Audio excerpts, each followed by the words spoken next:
you're a kid, you get asked this one particular question a lot. It really gets kind of annoying. What do you want to be when you grow up? Now, adults are hoping for answers like, I want to be an astronaut, or I want to be a neurosurgeon. You adults and your imaginations. Kids, they're most likely to answer with pro skateboarder, surfer, or Minecraft player. I asked my little brother and he said, seriously dude, I'm 10, I have no idea. Probably a pro skier. Let's go get some ice cream. See, us kids are going to answer with something we're stoked on, what we think is cool, what we have experience with, and that's typically the opposite of what adults want to hear. But if you ask a little kid, sometimes you'll get the best answer. Something so simple, so obvious, and really profound. When I grow up, I want to be happy.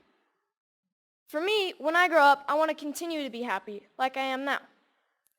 I'm stoked to be here at TEDx. I've been watching TED videos for as long as I can remember, but I never thought I'd make it on stage here so soon. I just became a teenager, and like most teenage boys, I spend most of my time wondering, how did my room get so messy all on its own? Did I take a shower today? And the most perplexing of all, how do I get girls to like me? Neuroscientists say that the teenage brain's pretty weird. Our prefrontal cortex is underdeveloped, but we actually have more neurons than adults, which is why we can be so creative and impulsive and moody and get bummed out. But what bums me out is to know that a lot of kids today are just wishing to be happy, to be healthy, to be safe, not bullied, and be loved for who they are. So it seems to me when adults say, what do you want to be when you grow up? They just assume that you'll automatically be happy and healthy. But maybe that's not the case. Go to school, go to college, get a job, get married, boom. Then you'll be happy, right? We don't seem to make learning how to be happy and healthy a priority in our schools. It's separate from schools. And for some kids, it doesn't exist at all. But what if we didn't make it separate? What if we based education on the study and practice of being happy and healthy? Because that's what it is, a practice, and a simple practice at that. Education is important, but why is being happy and healthy not considered education? I just don't get it. So I've been studying the science of being happy and healthy. It really comes down to practicing these 8 things: exercise, diet, nutrition, time in nature, contribution, service to others, relationships, recreation, relaxation and stress management, and religious or spiritual involvement. Yes, got that one. So these 8 things come from Dr. Roger Walsh. He calls them therapeutic lifestyle changes, or TLCs for short. He's a scientist that studies how to be happy and healthy. In researching this talk, I got a chance to ask him a few questions like, do you think that our schools today are making these 8 TLCs a priority? His response was no surprise. It was essentially no. But he did say that many people do try to get this kind of education outside of the traditional arena, through reading and practices such as meditation or yoga. But what I thought was his best response was that much of education is oriented, for better or worse, towards making a living rather than making a life.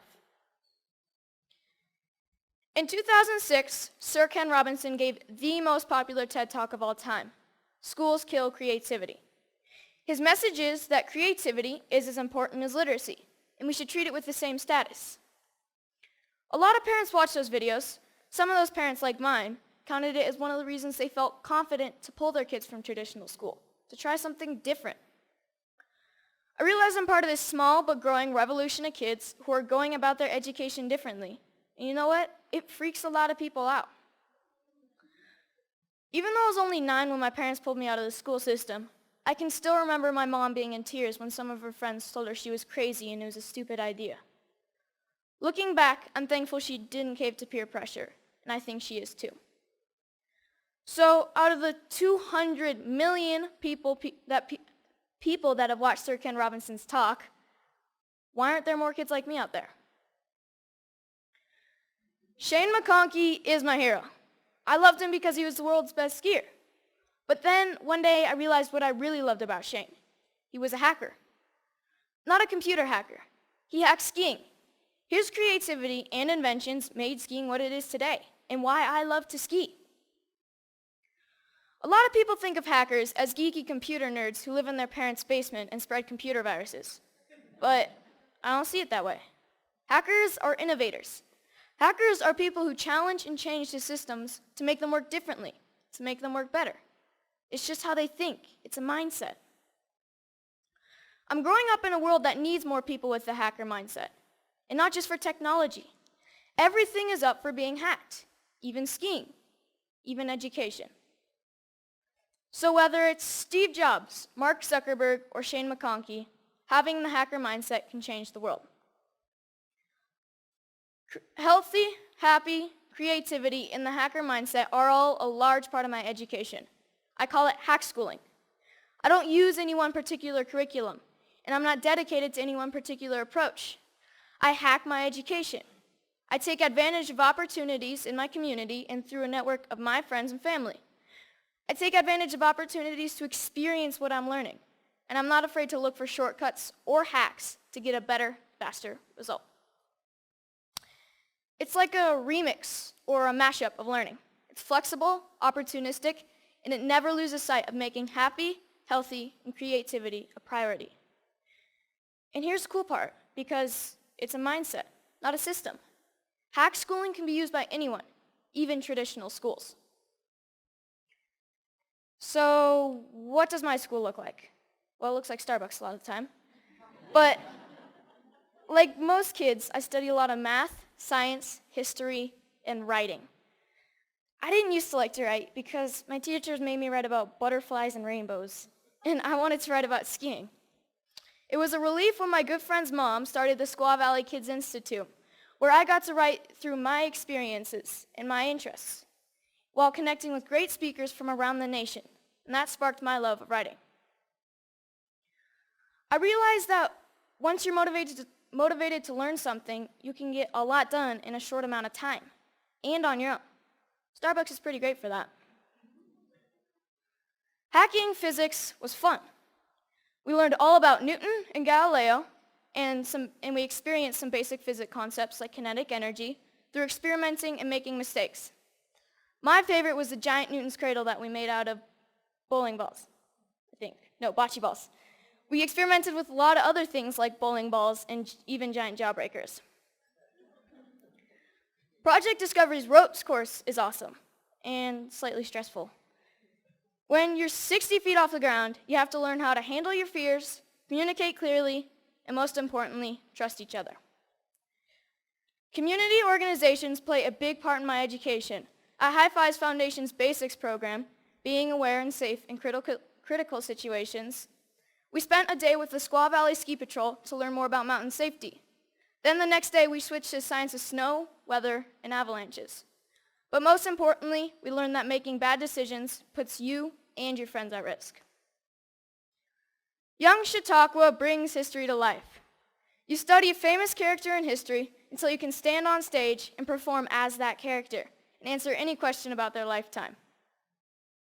In this photo, you see Al Capone and Bob Marley getting grilled with questions at the historical Piper's Opera House in Virginia City, the same stage where Harry Houdini got his start. Time in nature is really important to me.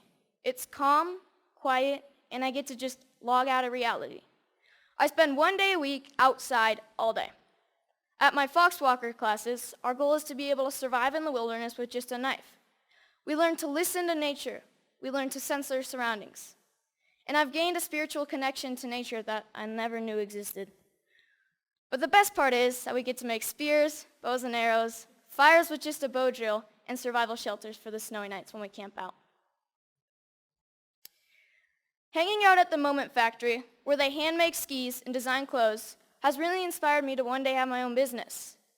The guys at the factory have showed me why I need to be good at math, be creative, and get good at sewing. So I got an internship at Big Truck Brand to get better at design and sewing. Between fetching lunch, scrubbing toilets, and breaking their vacuum cleaner, I'm getting to contribute to clothing design, customizing hats, and selling them. The people who work there are happy, healthy, creative, and stoked to be doing what they're doing. This is by far my favorite class. So this is where I'm really happy. Powder days. And it's a good metaphor for my life, my education, my hack schooling. If everyone skied this mountain, like most people think of education, everyone would be skiing the same line, probably the safest, and most of the powder would go untouched. I look at this and see 1,000 possibilities. Dropping the cornice, shredding the spine, looking for a tranny from cliff to cliff. Skiing to me is freedom, and so is my education. It's about being creative, doing things differently.